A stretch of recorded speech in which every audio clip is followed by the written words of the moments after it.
How dare you, madam? You aren't fit to be in this school. You ought to be in a prison, in the deepest, darkest, dankest prison. I shall have you wheeled out, strapped to a trolley, with a muzzle over your mouth. I shall crush you, I shall pound you, I shall dissect you, madam. All of these disgusting little slugs shall suffer the most horrific indignities because of you. Yes, you.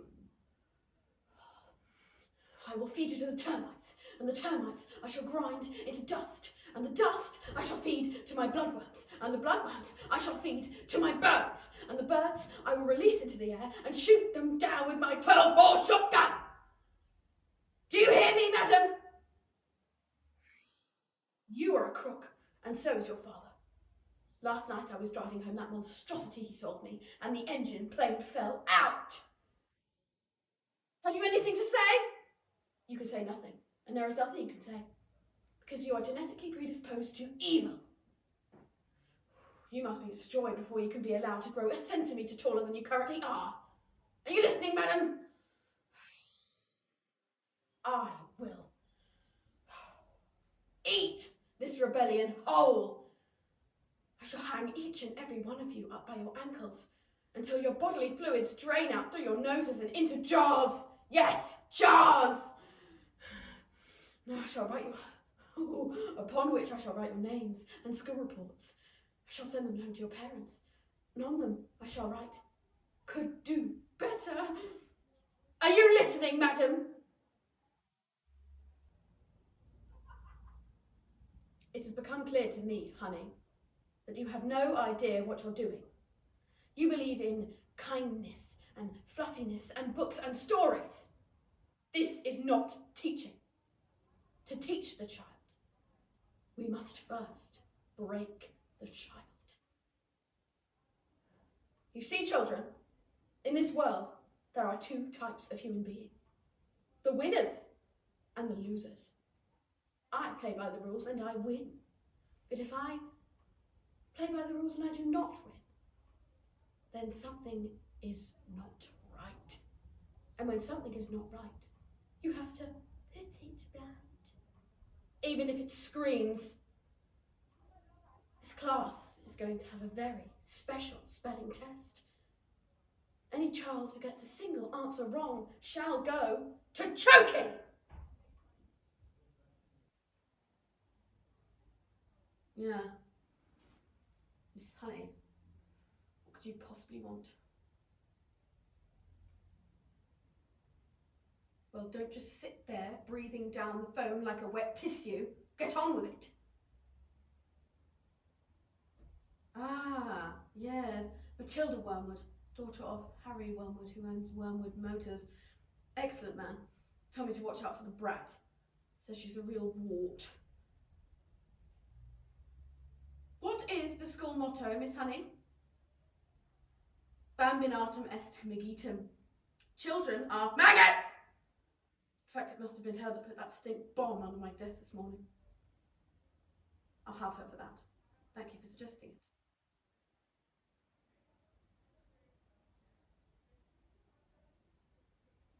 Don't be stupid, woman.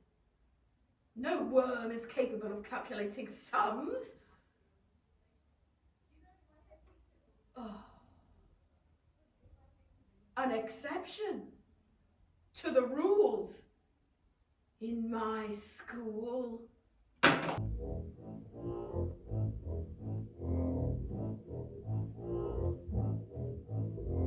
Look at these trophies, see how my trophies gleam in the sunlight, see how they shine. What do you think it took to become English hammer throwing champion? 1969. Do you think in that moment, when my big moment came, that I treated the rules with casual disdain? Well, like how?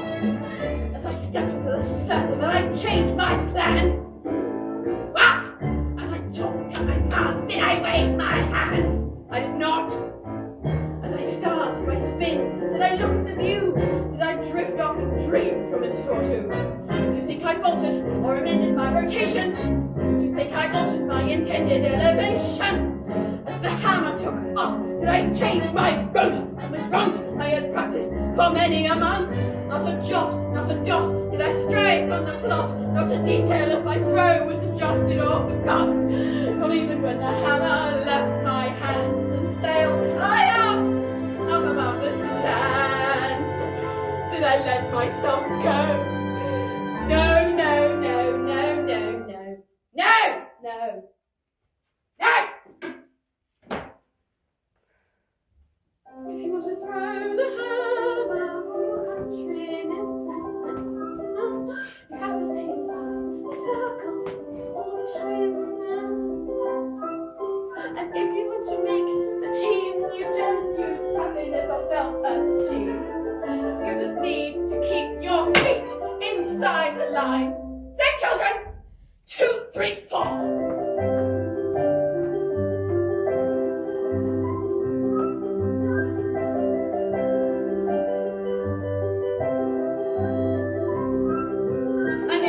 Teach success, you don't use your tenderness. You have to force the little squares to toe the line. Sing, Jenny, 2 people.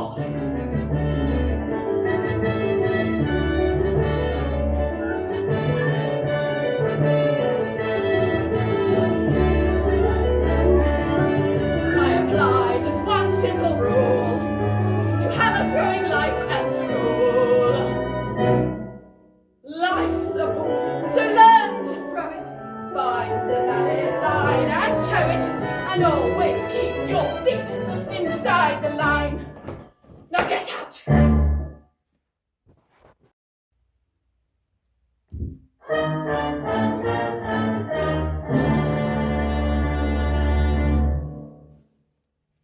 This school of late has started reeking. Quiet, Maggie, when I'm speaking. Reeking with the most disturbing scent. Only the finest nostrils smell it, but I know it oh too well. It is the odour of rebellion. It's the bouquet of dissent. And you may bet your breeches this headmistress finds this foul odoriferousness wholly olfactorily insulting.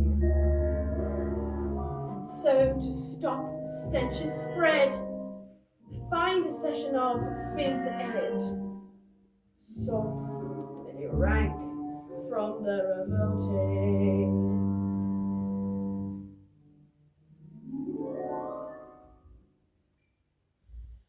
The smell of rebellion comes out in a sweat, and phys-ed will get you sweating. And it won't be long before I smell the pung of aiding and abetting. A bit of phys-ed will tell us who has a head full of rebellious thoughts. Hold, hold! Just like a rotten egg floats to the top of a bucket of water. The smell of rebellion, the stench of revolt, the reek of insubordination, a waft of defiance, the odour of coup, the pollen of anarchy in progress. Before a weed becomes too big and greedy, you really need to nip it in the bud. Position 2. Before the worm starts to turn, you must scrape off the dirt and rip it from the mud. The smell of rebellion, the stench of intent, the waft of anarchy in action. Come on.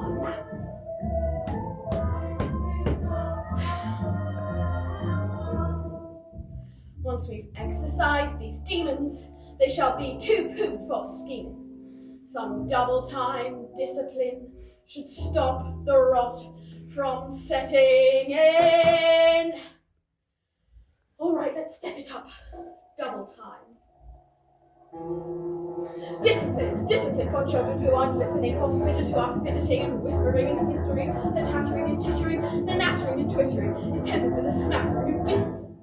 We You must begin insisting on rigidity and discipline, persistently resisting this anarchistic mischieving these minutes you are frittering on pandering and pitying, while little is like the seduliously discipline.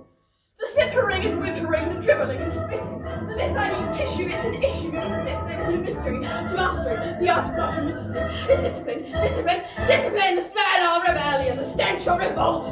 There is the brief pubescent protest, the whiff of defiance, the pong of dissent, the funk of moral fibre rotting.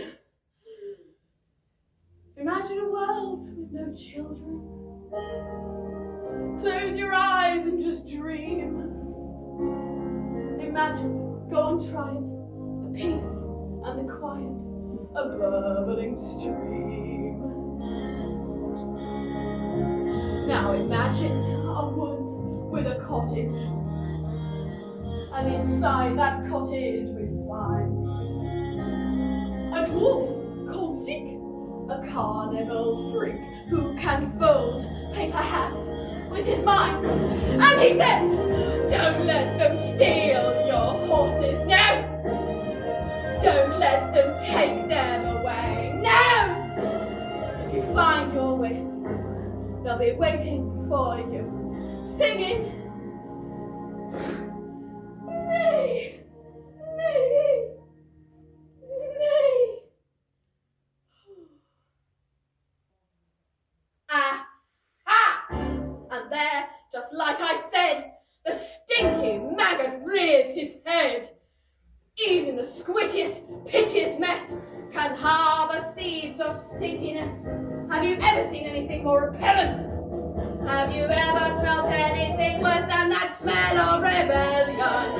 The stench of revolt, the reek of insubordination, the waft of resistance, the pung of dissent. And I will not stop till you are squashed, till this rebellion is quashed, till glorious, sweaty discipline has washed the sickening stain.